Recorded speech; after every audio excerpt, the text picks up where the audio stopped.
أحبتي، سلوك الطريق قد يكون ليس بالأمر الصعب، لكن أنك تثبت على الطريق. هذه هي القضية التي لابد أن تشغلنا بالليل والنهار. فكم زلت أقدام، وكم تغيرت من أحوال، وكم تغير من عباد وزهاد. منهم من سار في أول الطريق ثم سقط، ومنهم من وصل إلى منتصف الطريق ثم سقط، ثم منهم من لم يكن بينه وبين نهاية الطريق إلا خطوات ثم سقط. لذلك كان النبي صلى الله عليه وسلم يقول أنس كان كثيرا ما يردد: اللهم يا مقلب القلوب ثبت قلبي على دينك، اللهم يا مقلب القلوب ثبت قلبي على دينك. قلنا يا رسول الله تخاف علينا وقد آمنا بك واتبعناك وصدقناك؟ قال: يا معاذ، إن قلوب العباد بين أصبعين من أصابع الرحمن يقلبها كيف يشاء. من دعاء القرآن: ربنا لا تزغ قلوبنا بعد إذ هديتنا، ربنا لا تزغ قلوبنا بعد إذ هديتنا وهب لنا من لدنك رحمة إنك أنت الوهاب. قضية الثبات هي القضية التي شغلت الأولين والآخرين. قضية الاستقامة والثبات على الاستقامة هي القضية التي لابد أن تشغل كل واحد منا، ذكرا كان أو أنثى. تأمل في قوله صلى الله عليه وسلم: إن الرجل ليعمل بعمل أهل الجنة فيما يظهر للناس ثم يسبق الكتاب فيعمل بعمل أهل النار ويدخل النار. والعكس بالعكس، يظهر للناس أنه يعمل بعمل أهل النار ثم يسبق الكتاب فيعمل بعمل أهل الجنة ويدخل الجنة. حياتنا صفحات، حياتنا صفحات نقلبها بالليل وبالنهار. نفتح صفحة الليل ثم نطويها، ثم نفتح صفحة النهار ثم نطويها، ونحن نسجل في صفحة الليل وفي صفحة النهار أعمال إما صالحة وإما سيئة، ثم يعرض هذا كله على العباد يوم القيامة. ويوم القيامة نخرج له كتابا يلقاه منشورا. اقرأ كتابك، كفى بنفسك اليوم عليك حسيبا. من الذي كتبه؟ أنت الذي سطرت السطور، إن خيرا فخير، إن شرا فشر. يا عبادي إنما هي أعمالكم أحصيها لكم وأوفيها لكم يوم القيامة.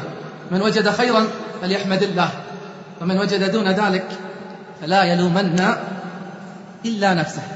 من وجد خيرا فليحمد الله، ومن وجد دون ذلك فلا يلومن إلا نفسه. قيل لأحد الصالحين: فلان عرف الطريق إلى الله ثم رجع. قال: لو وصل ما رجع، لو وصل ما رجع. إنما يرجع أولئك الذين لم يتعرفوا على الله حق المعرفة. لذلك قالوا: عجبت من اثنين: رجل تعامل مع الله ثم تعامل مع أحد سواه، وآخر تعلم القرآن ثم انشغل بعلم سواه. قال أحد الصادقين: والله إني لأستحي أن ينظر الله في قلبي وفيه أحد سواه. والله إني لأستحي أن ينظر الله في قلبي وفيه أحد سواه. فإن الله يعطي الدنيا من يحب ومن لا يحب، ولكن لا يختار للهداية والاستقامة إلا من يحبهم ويصطفيهم. وإن تطع أكثر من في الأرض يضلوك عن سبيل الله. قل لا يستوي الخبيث والطيب ولو أعجبك كثرة الخبيث. ما كان الله ليذر المؤمنين على ما أنتم عليه حتى يميز الخبيث من الطيب. كيف يتميزون؟ يتميزون بالامتحانات، بالابتلاءات، بالمصاعب والآلام. لله عبودية تحقق في الرخاء وفي الشدة.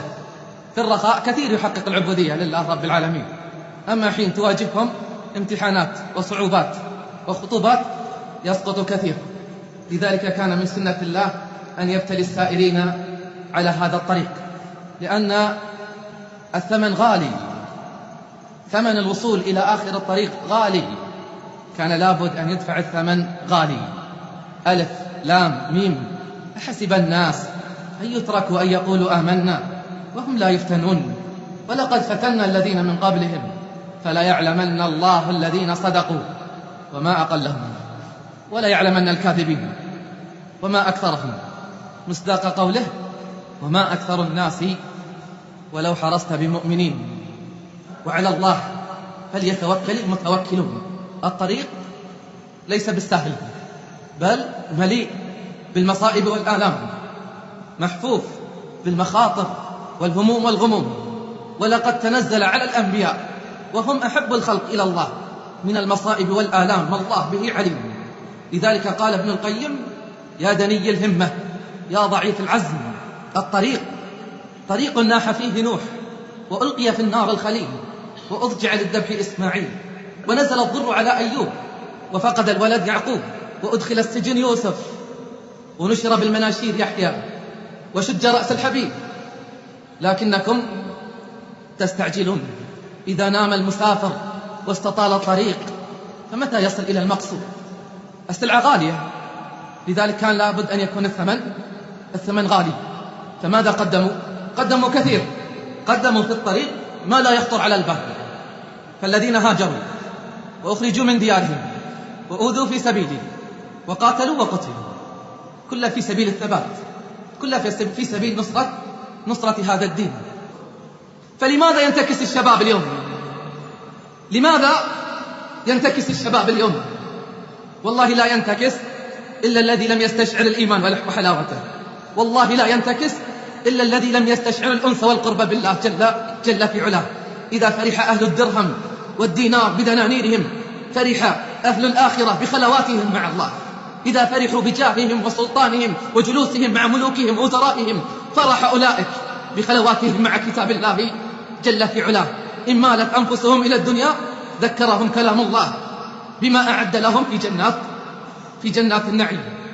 الشاهد أنهم الضعفاء، الشاهد أنهم لا ينتكسون، يأخذون بأسباب الثبات. فماذا صنعت قريش؟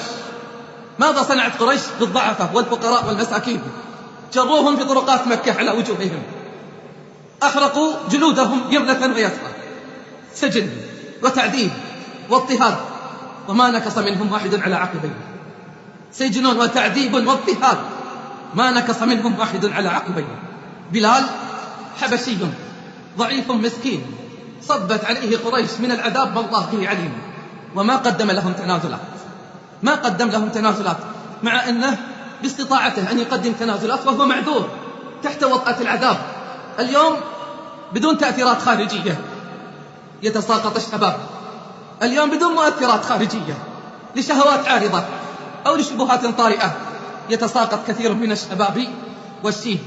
أما أصحاب محمد فقد تعلموا الثبات من محمد. لا تقل الزمان يختلف، فالإغراءات هي الإغراءات، ما تغيرت ولا تبدلت. الإغراءات هي الإغراءات، فتنة النساء منذ ذاك الحين، وفتنة المال منذ ذلك الزمان، وفتنة التعذيب والاضطهاد تفننت وتغيرت من حين إلى حين. لكن الامتحان هو الامتحان، والابتلاء هو الابتلاء. لم نخرج من ديارنا ولم نترك أموالنا وما قتلنا ولا شردنا، ومع هذا ينتكس كثير، وهم قتلوا وشردوا وعذبوا واضطهدوا وما نكص منهم واحد على عقبيه.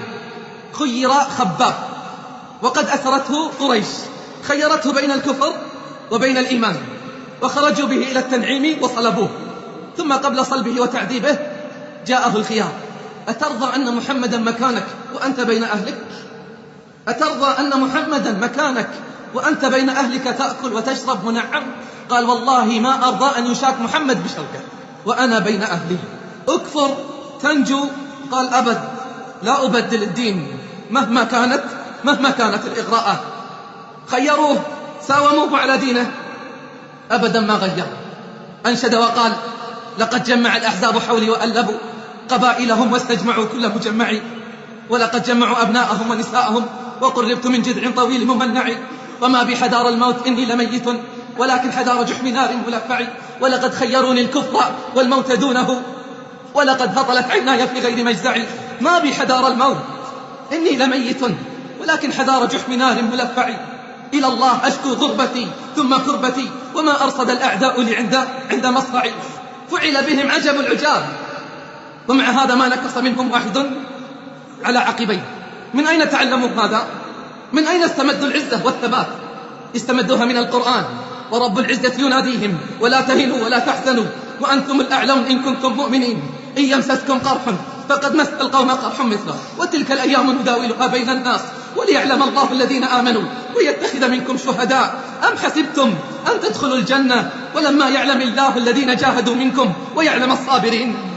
حفت الجنة بالمكاره وحفت النار بالشهوات، الطريق مليء بالمصائب والآلام، وليس بالطريق المفروش بالورود والأزهار. أعيد وأكرر: السلعة غالية، لذلك كان لابد أن يكون الثمن غالي.